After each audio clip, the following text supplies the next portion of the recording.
కన్న తల్లి అంటే కూతురికి, కూతురంటే తల్లికి ఏమాత్రం ప్రేమ లేకుండా పోయింది. బంధాలు బీటలు వారిపోతున్నాయి. ఇది కథ కాదు, వాస్తవం. జరుగుతున్నది ఒక తల్లి కూతుర్ల కథ. ఆ తల్లి పేరు సునీత. ఈమెకి పెళ్ళి అయింది. 2 పిల్లలున్నారు. ఒక అబ్బాయి, ఒక అమ్మాయి.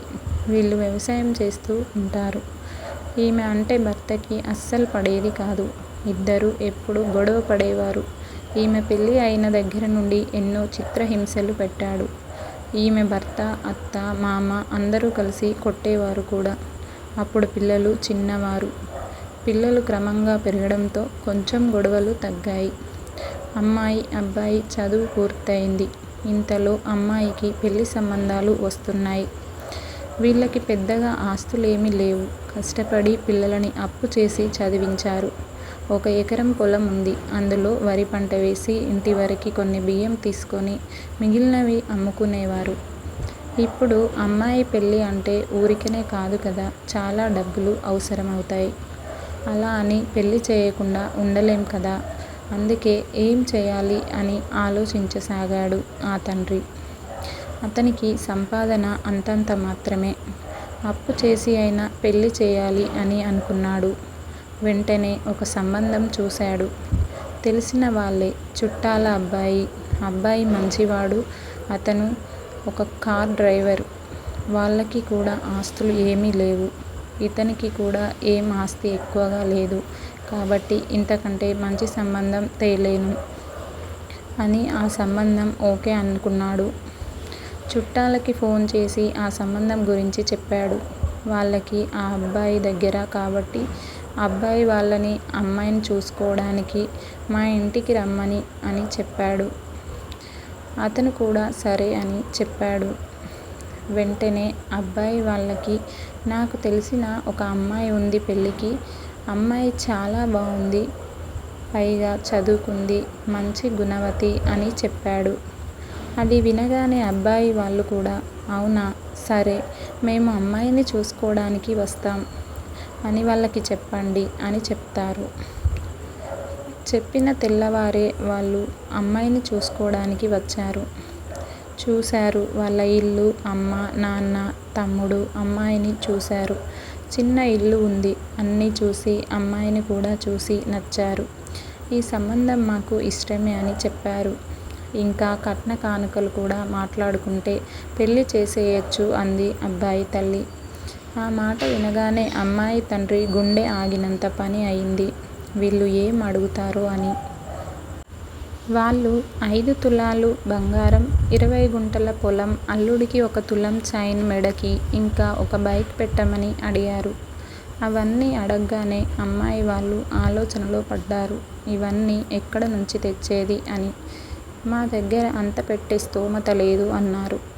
కానీ అబ్బాయికి మాత్రం అమ్మాయి బాగా నచ్చింది.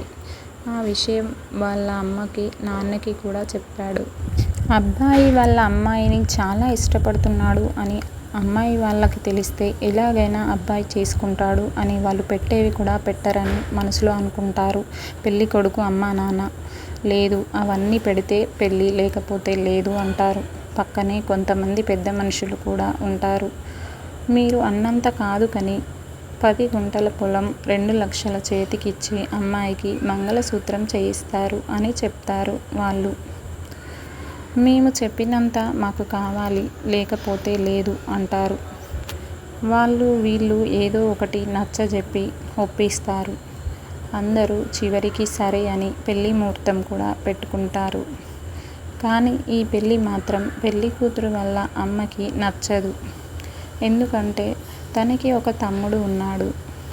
తన కూతుర్ని తన తమ్ముడికిచ్చి చేయాలన్నదే ఆమె కోరిక. కానీ ఆమె మాట ఆమె భర్త వినడు.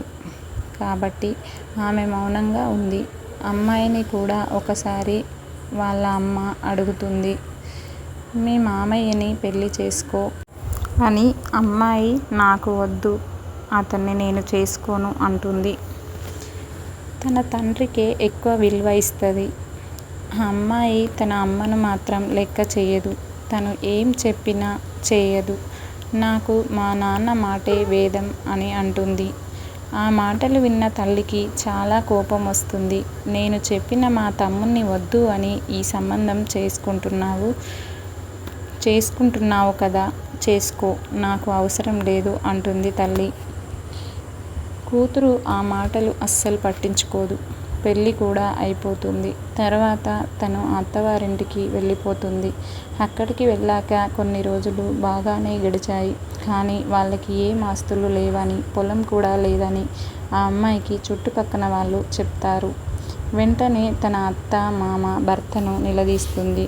కానీ వాళ్ళు మాకు లేకపోతే నీ ఆస్తి ఏమన్నా తెచ్చావా అని అంటారు. అన్నీ అబద్ధాలు చెప్పి పెళ్ళి చేసుకున్నారు అని తను అత్త మామని అంటుంది. అవునే, నీ అంత గొప్ప సంబంధం మాకు దొరకదని అబద్ధాలు చెప్పి నిన్ను చేసుకున్నాం.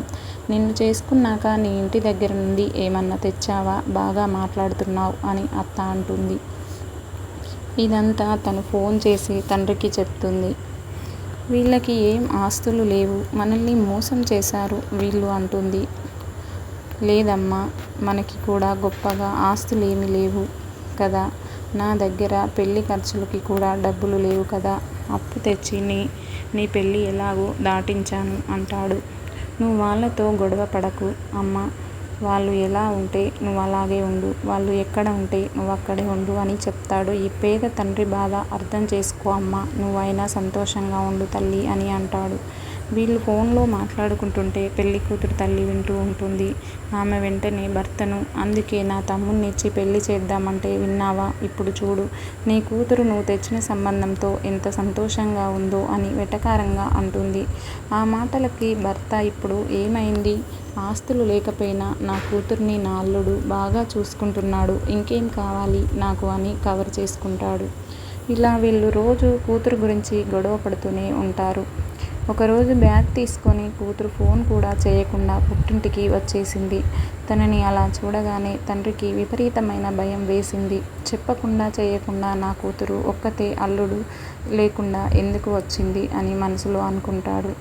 ఇప్పుడే కదా అమ్మాయి వచ్చింది, కాసేపు అయ్యాక అడుగుదాం అనుకుంటాడు. తల్లి లేదు, బయటికి వెళ్ళింది. ఇంతలో ఆమె కూడా వచ్చింది.